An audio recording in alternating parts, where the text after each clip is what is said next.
Harusnya Anda kalau nggak mau dikritik, ya jangan jadi pemimpin. Kalau nggak siap dengerin kritikan pedas dari rakyat, ya lu jangan jadi pejabat. Apalagi ini negara demokrasi. Ini Indonesia, Pak. Kalau Bapak dan Ibu para pejabat sekalian yang terhormat tidak siap dikritik, mending jadi Raja Thailand aja. Yang dijamin oleh undang-undang, barang siapa yang berani mengkritik raja beserta keluarganya, maka harus siap dikurung di penjara. Gara-gara sering begitu di negeri ini, sampai ada istilah no viral, no justice.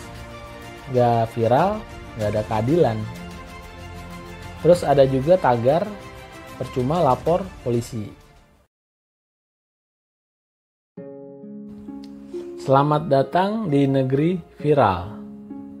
Negeri yang harus viral dulu, kudu heboh dulu, baru dapat perhatian dari para pejabatnya.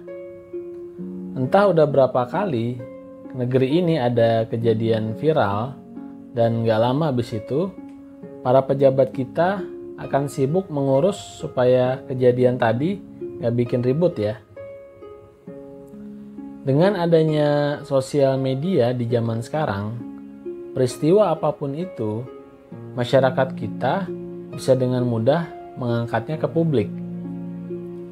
Yang kemarin heboh soal jalanan rusak di Lampung, itu satu contoh dari sekian banyak keluhan rakyat yang sudah direspon oleh pemerintah, tapi lagi-lagi harus nunggu viral dulu baru ditanggapi ya.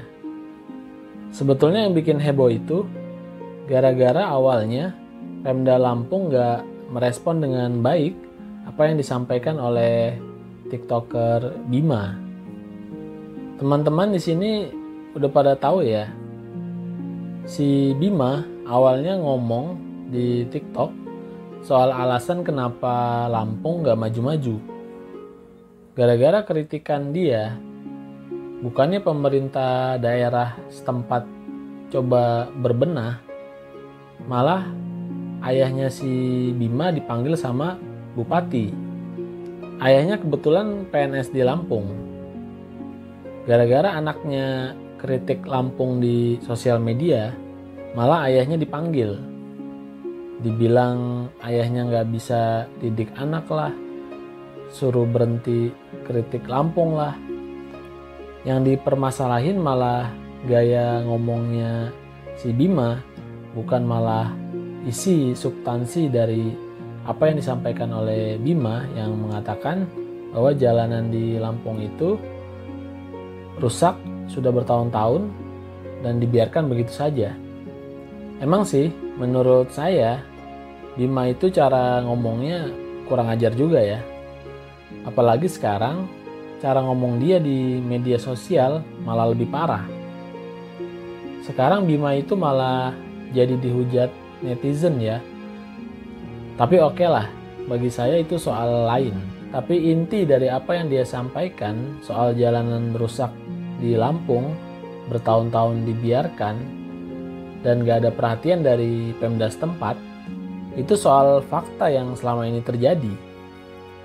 Yang bikin kesel, bukannya malah mikir, malah dia dan keluarganya diserang balik.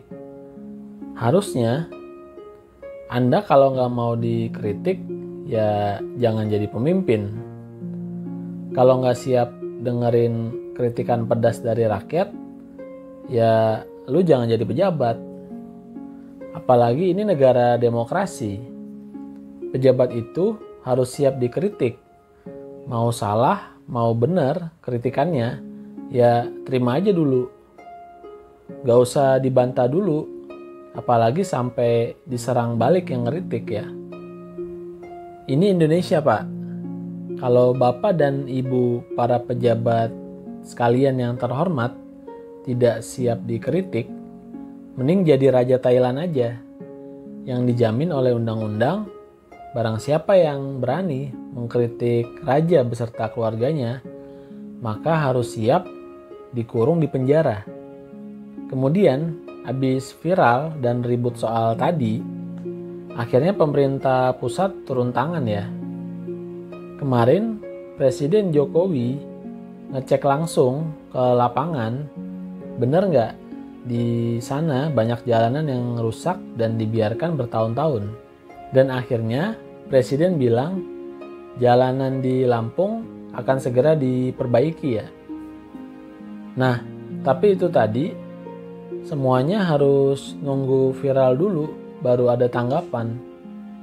Coba teman-teman bayangkan ya, sebelum era media sosial seperti sekarang, bisa dibayangkan betapa menderitanya warga Lampung menghadapi jalanan rusak bertahun-tahun tanpa ada perbaikan.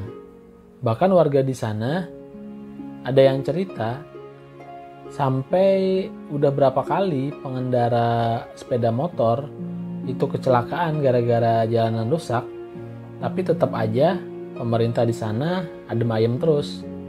Jangankan zaman dulu ya, mungkin sekarang juga masih banyak banget soal jalanan rusak di daerah-daerah yang belum viral aja, karena mungkin warganya terlalu sabar ya. Mungkin ya. Karena nggak viral, jadinya nggak ada perhatian apa-apa. Nanti kalau udah heboh, udah viral, baru ada respon. Nah, selain soal jalanan rusak, ada lagi di negeri ini yang nunggu viral dulu baru ditindak, yaitu soal laporan masyarakat pada polisi.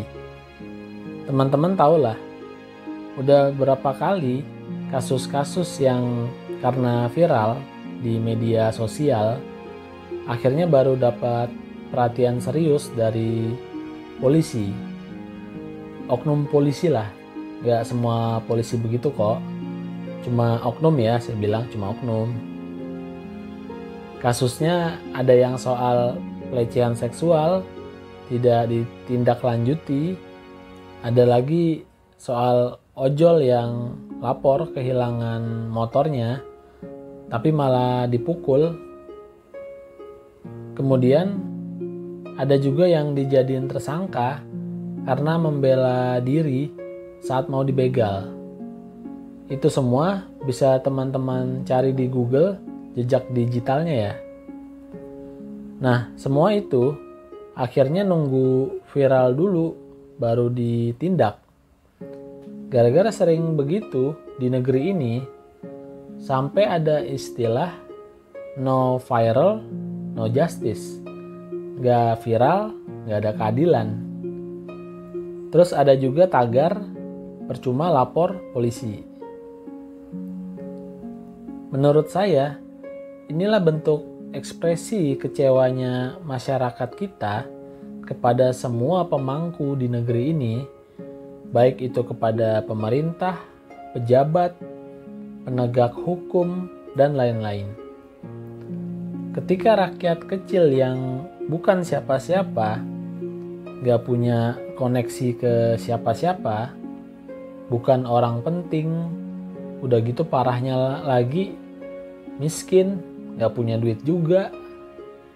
Nah, orang-orang semacam ini ketika dia merasa tidak mendapat pelayanan publik ataupun fasilitas publik yang baik dari negara, juga saat dia merasa tidak mendapat keadilan dari para penegak hukum, setelah mengadu ke sana kemari tapi tak kunjung ada respon dari yang berkepentingan. Nah, orang-orang semacam ini biasanya tidak bisa berbuat apa-apa selain curhat ke media sosial. Syukur-syukur kalau curhatannya viral, akhirnya dapat tanggapan ya. Kalau nggak viral, ya udah, mungkin keluhannya cuma bisa disimpan dalam hati aja, sampai akhirnya Tuhan yang akan berikan keadilan langsung di akhirat nanti. Sekali lagi saya ucapkan selamat datang di negeri viral.